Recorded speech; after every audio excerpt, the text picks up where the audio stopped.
maîtriser. Parce qu'aujourd'hui, tu vois, la plupart des gens n'arrivent pas à avancer parce qu'ils veulent aller trop vite, ils se comparent aux autres. Ils n'acceptent pas qu'on a tous notre chemin, en fait. Y a quelqu'un qui va essayer d'entreprendre à 18 ans et qui va complètement rater. T'en as un autre qui va exploser à 14 ans. T'en as un autre qui va attendre 56 ans pour se lancer et qui va cartonner. T'en as un autre qui va faire faillite à 62 alors que ça fait 50 ans qui réussit. Il n'y en a pas un qui est plus bête que l'autre. C'est des chemins de vie qui sont différents. Aujourd'hui, ça se passe plutôt bien pour moi. Demain, ça se passera peut-être moins bien, je ne sais pas, je ne le souhaite pas, mais voilà. Ça ne veut pas dire que je serai moins heureux. Ça ne veut pas dire que 5 ans plus tard ou 10 ans plus tard, je ne serai pas à des sommets ou à des niveaux que je n'ai jamais atteints encore aujourd'hui. En fait, c'est la vie, il faut accepter que c'est comme ça. En fait, c'est marrant parce que chaque personne que j'interviewe a toujours une vision tellement différente du sigle. Moi, je l'interprète plutôt dans cette option que, en fait, tout part de toi, en fait, de ton être, et que de là, des actions vont être posées, et de là, des résultats vont être réalisés, en fait. Ouais. Et c'est vrai que quand on prend conscience de tout ton parcours, de la personne que tu es devenue aujourd'hui, c'est cette personne-là qui a atteint ces résultats. Et j'en suis sûre que si d'autres personnes essayaient de faire comme toi, mais ne sont pas toi, ça ne pourrait pas marcher. Bien sûr. En tout cas, de cette manière-là. Donc, il y a ici cette idée pour moi, d'évolution, de perception, de prise de conscience, en fait, finalement, cet aspect yin qui entre en jeu aussi dans tes actions et qui te mène où tu en es. Après, je ne sais pas si c'est quelque chose que tu partages, mais en tout cas, c'est mon avis sur le sujet. Voilà. Complètement. Et il y a beaucoup trop de gens, tu vois, ce fameux être, faire, avoir, qui traitent ce sujet déjà sans le maîtriser et surtout dans le mauvais sens.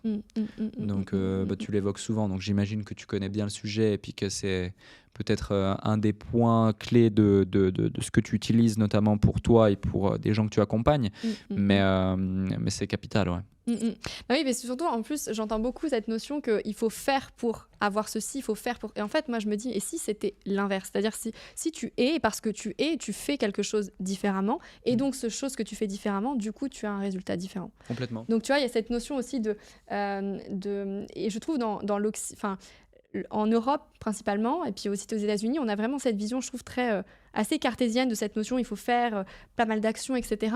Alors que dans la vision étymologie chinoise, asiatique, je ne sais pas si tu as regardé un petit peu du continent asiatique, on est dans une autre manière, une autre perspective des choses, où là, c'est vraiment l'être à 360 degrés qui est établi, et parce qu'il est, et qu'il est vraiment dans une étude profonde de lui-même, ben ça fait que du coup, ses business avancent, enfin tout en fait.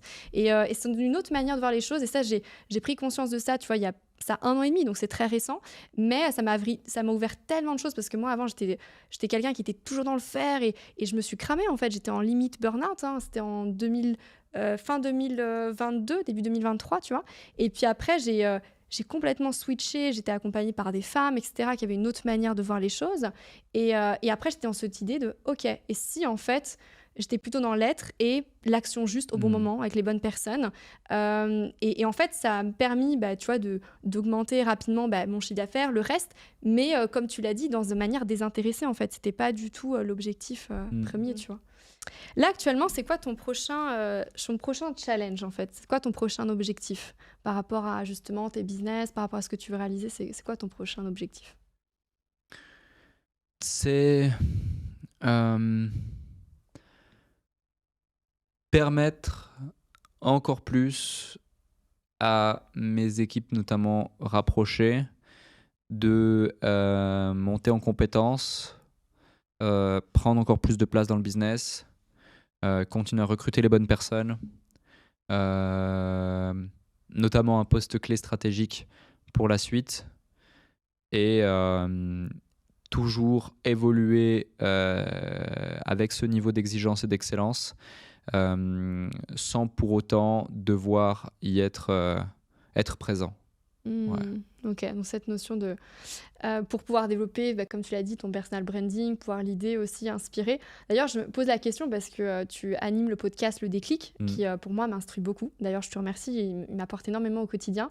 Et je me pose la question, pourquoi selon toi, des personnes aussi... je veux dire, aussi successful comme par exemple Andrea Ben Saïd, j'ai adoré le podcast que tu as fait avec lui récemment. Pourquoi ces gens-là se retrouvent dans ton podcast? Qu'est-ce qui fait selon toi, ou dans ta personne, ou dans qui tu es, ou ce que tu fais, qui fait que des personnes comme ça se retrouvent dans ton podcast.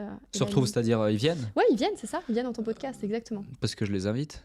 Oui, tu les invites, mais pourquoi ils acceptent? Tu vois, qu'est-ce que tu vois dans ta personnalité? Il y a plusieurs raisons. Alors, certains nous sollicitent, d'autres, je les invite. Ouais. André, en l'occurrence, je le connais depuis des années. Ouais. Donc, déjà, encore une fois, j'ai un gros réseau. Un de mes objectifs principaux, c'est de continuer à développer le réseau. Ce réseau, quand tu le développes bien, tu peux avoir accès à quasiment n'importe qui. Les gens, ils voient que dans ma posture, je suis légitime, je suis sérieux.